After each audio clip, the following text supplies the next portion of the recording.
जुलाई 1965 रात के 11:47 tunnel number 33 का प्रवेश द्वार। सिग्नल साफ है, हरी बत्ती दिख रही है। रामनाथ भाई, मुझे अच्छा नहीं लग रहा। आज अर्जुन वॉचमैन की लालटेन कुछ अजीब तरीके से हिल रही है। तुम भी अंधविश्वासी हो गए। चलो अंदर। ट्रेन धीरे धीरे अंधेरे में समा गई। 10,143 मीटर का सफर जो कभी खत्म नहीं होना था। कुछ है पटरियों पर। ब्रेक ब्रेक लगाओ। जब ट्रेन रुकी, रामनाथ उतरा। टॉर्च की रोशनी में जो दिखा, ये क्या है? पूरी पटरी पर खून, सिर्फ खून। लेकिन कोई शव नहीं है। सिर्फ एक कटा हुआ सिर। वापस जाओ, वापस जाओ। आज की रात मौत की रात। वो शुरुआत थी। आज मैं आपको बताऊंगा पूरी कहानी, कर्नल बड़ोक से लेकर अर्जुन तक, और सबसे महत्वपूर्ण उन सभी आत्माओं की जो आज भी इस सुरंग में कैद है। 1903 ब्रिटिश राज का स्वर्णिम काल। शिमला भारत की ग्रीष्मकालीन राजधानी, लेकिन इस पहाड़ की अपनी कहानी थी। एक काली खूनी कहानी। साहब, लोग नहीं जानते यह पहाड़ पहले से ही श्रापित है। यहाँ कभी स्थानीय लोग कहते थे कि सदियों पहले यहाँ एक तांत्रिक रहता था, काला बाबा। उसने यहाँ ह्यूमन सैक्रिफाइस की थी। सैकड़ों लोगों की बलि देकर एक राक्षस को जगाया था। कर्नल बड़ोक रॉयल इंजीनियर्स का सबसे प्रतिभाशाली इंजीनियर। लेकिन उन्हें नहीं पता था कि वह किस श्रापित भूमि पर कदम रख रहे हैं। सज्जनों, मैं इस पहाड़ को चीर दूंगा। दोनों तरफ से एक साथ, गणित की सटीकता। साहब, पुराने लोग कहते हैं यह पहाड़ पवित्र है। संगीत, यहां से सुरंग बनाना। पवित्र नहीं, श्रापित। यहां खून बहा है, बहुत खून। अंधविश्वास भलको, यह विज्ञान का युग है। विज्ञान, जब मृत्यु आएगी तब देखना आपका विज्ञान क्या करेगा। हजारों मजदूर दोनों तरफ से खुदाई, लेकिन पहले ही हफ्ते मास्टर जी राजू मर गया। कैसे? क्या हुआ? कुछ नहीं हुआ।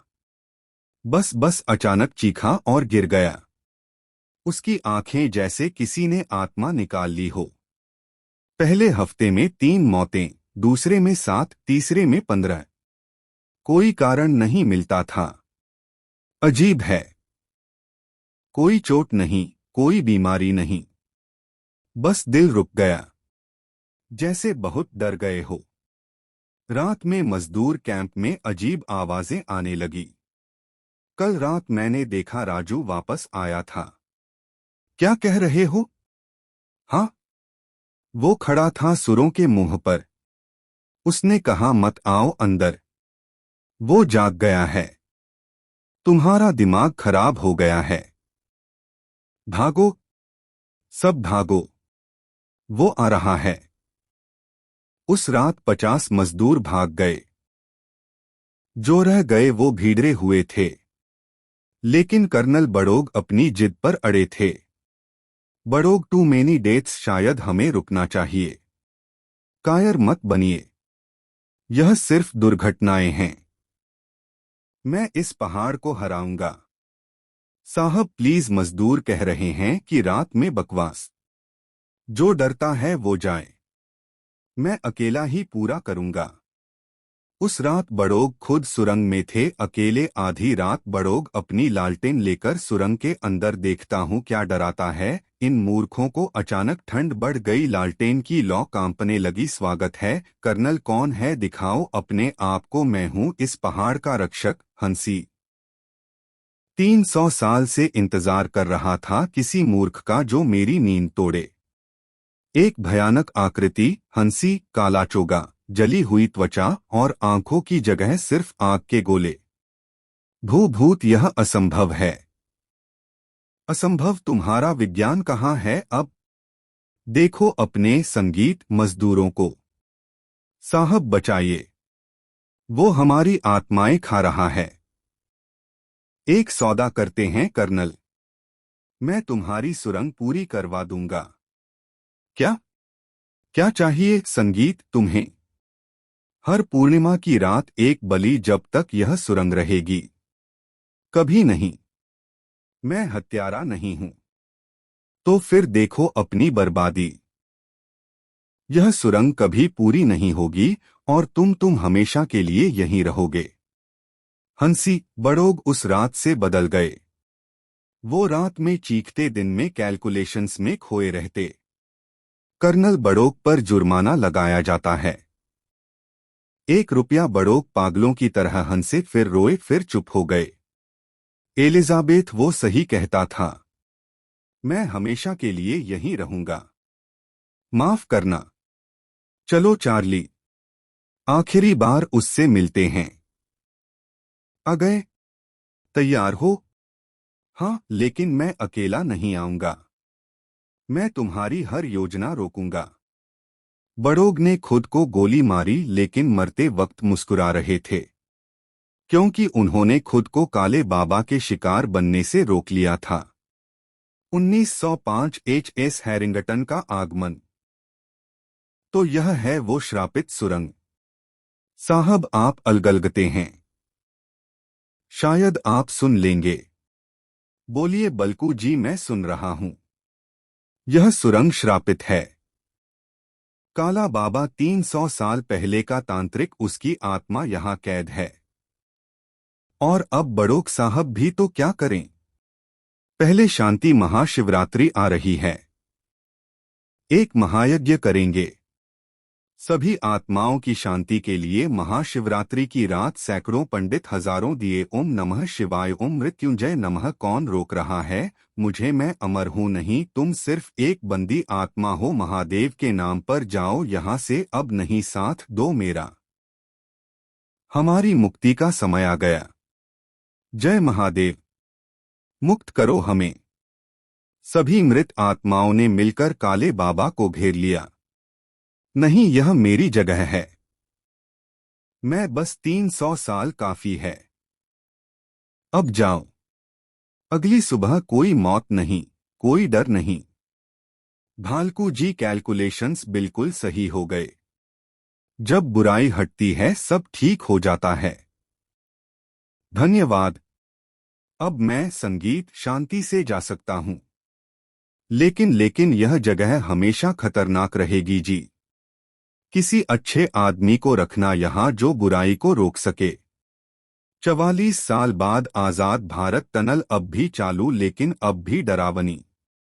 कल रात फिर टनल 33 में एक रहस्यमय घटना। एक यात्री गायब। हमें एक बहादुर वॉचमैन चाहिए, कोई जो रात की ड्यूटी कर सके। मैं करूंगा। एक्स मिलिट्री, डर नाम की चीज नहीं जानता। बेटा, ये आम जगह नहीं, यहाँ भूत होंगे तो देख लूंगा, बुरे लोग होंगे तो संभाल लूंगा। तीसरी रात, अर्जुन अपनी गश्त पर। कोई है? मेरी मदद करो। कौन है? कहाँ हो? सुरंग के बीच में एक औरत खड़ी थी, सफेद साड़ी, लंबे बाल। तुम मदद करोगे? हे भगवान, उसका चेहरा आधा सुंदर, आधा सड़ा हुआ। एक आंख नॉर्मल, दूसरी सिर्फ खाली खोखला गड्ढा। मैं सावित्री। 1962 में डाकुओं ने मुझे मारा। यही मेरा पति, वो भी। मुझे अफसोस है, लेकिन तुम। वो फिर आ रहे हैं, वही डाकू, तुम्हें मारने। अगली रात, शेर सिंह और उसका गिरोह। आज इस वॉचमैन को खत्म करेंगे, लेकिन पहले थोड़ा खेलेंगे। सरदार, यहाँ अजीब लग रहा है, जैसे कोई देख रहा हो। डरपोक, चलो। जैसे ही वो अंदर गए, तापमान गिरने लगा। सरदार, बहुत ठंड है। वापस जाओ, मौत आई है, खून का बदला। कौन है? निकलो बाहर। पहले एक, फिर दो, फिर दसियों आकृतियां निकली। तुमने हमारी जगह को गंदा किया। तुम वही हो जिसने मुझे मारा था। इस सुरंग में अब और खून नहीं बहेगा। भूत, भागो! लेकिन सुरंग के दोनों छोर बंद हो गए थे। अंधेरे की दीवार। ये क्या हो रहा है? न्याय हो रहा है। मैं जानता हूँ आप कौन हैं। आपकी मदद चाहिए। तुम हमसे डर नहीं रहे? डर? आप तो रक्षक हैं। आपने सुसाइड नहीं किया था, आपने खुद को सैक्रिफाइस किया था। कोई कोई हमें समझता है। हाँ, और अब मिलकर इन क्रिमिनल्स को रोकेंगे। जीवित और मृत एक साथ बुराई के खिलाफ। मरो मरो सब। हम पहले से ही मरे हैं मूर्ख। इधर अर्जुन ने अपनी लाठी से रियल डैमेज किया। तू अकेला है? नहीं, हम सब हैं। भूत डाकुओं को भ्रमित करते अर्जुन उन्हें पकड़ता। 11:45। ट्रेन आने में 5 मिनट। रेफ्यूज होल्स, सब अंदर। नहीं, मैं नहीं हारूंगा। काला बाबा, मैंने 13 बलि दी है। आओ, अपना वादा पूरा करो। नहीं, उसे मत बुलाओ। किसने मुझे फिर जगाया? अच्छा, नया खून, ताजी आत्माएं। अब यह सिर्फ डाकुओं की लड़ाई नहीं थी, यह अच्छाई और बुराई की जंग थी। तुमने मेरा प्रस्ताव ठुकराया था, अब देखो और फिर ठुकराता हूं। साथियों, एक बार फिर अपनी आजादी के लिए जय महादेव। और मैं भी ट्रेन की सीटी 30 सेकंड। अर्जुन, डाकुओं को ट्रैक पर फेंको, लेकिन वो मर जाएंगे। नहीं, रिफ्यूज होल्स जल्दी। 10 सेकंड। ट्रेन सुरंग में प्रवेश कर रही थी। नहीं, मैं फिर हारूंगा। मेरा बदला पूरा हुआ। अब मैं तुम्हें रोकूंगी। सबको बचाओ, मैं इसे रोकूंगी। छोड़ो मुझे। सावित्री ने काले बाबा को जकड़ लिया। दोनों ट्रेन के सामने आ गए। एक विस्फोट हुआ, अंधेरे और प्रकाश का। सब ठीक है, मैं जिंदा हूं। डाकू पकड़े गए। काला बाबा हमेशा के लिए गया और सावित्री, धन्यवाद अर्जुन। अब मैं अपने पति के पास जा सकती हूं। तुमने वो किया जो मैं नहीं कर सका। यह सुरंग अब तुम्हारी जिम्मेदारी है। मैं इसकी रक्षा करूंगा हमेशा। हम यह तो रेड पेंट है और यह कटा सिर डमी है। माफ करना, एक और गिरोह आया था, उन्हें डराना जरूरी था। अर्जुन जी, आप ठीक हैं? बड़ोक साहब ने फिर बचा लिया। वो अब भी यहीं हैं, रक्षक बनकर। 2024 टनल नंबर 33 अब टूरिस्ट स्पॉट है, लेकिन रात में कोई अकेला नहीं जाता। रिस्पेक्ट दिखाइए। भूत कुछ नहीं होता। ये क्या था? वो अब भी है, रक्षक हमेशा। लेकिन कहानी यहीं खत्म नहीं होती। कुछ कहते हैं कि पूर्णिमा की रातों में मैंने देखा है, सभी आत्माएं इकट्ठी होती है। बरोग, सावित्री, वर्कर्स, सब वो सेलिब्रेट करते हैं जैसे कोई त्योहार हो। शायद वो खुश है कि टनल अब सेफ है। टनल नंबर 33, जहां मौत के बाद भी ड्यूटी जारी है, जहां बुराई कभी नहीं जीत सकती, जहां हर आत्मा एक कहानी है। दोस्तों, यह थी टनल नंबर 33 की पूरी संगीत कहानी। सच या कहानी, यह आप डिसाइड करें। डर अच्छी चीज है, यह बताता है कि सावधान रहो, लेकिन ड्यूटी से पीछे मत हटो। अगर कभी शिमला जाएं, टनल नंबर 33 जरूर देखें। बस रात में अकेले मत जाना। लाइक करें, शेयर करें और कमेंट में बताएं क्या आपको भी कोई हिटेड जगह पता है। सब्सक्राइब करना मत भूलिए। मिलते हैं अगली कहानी में।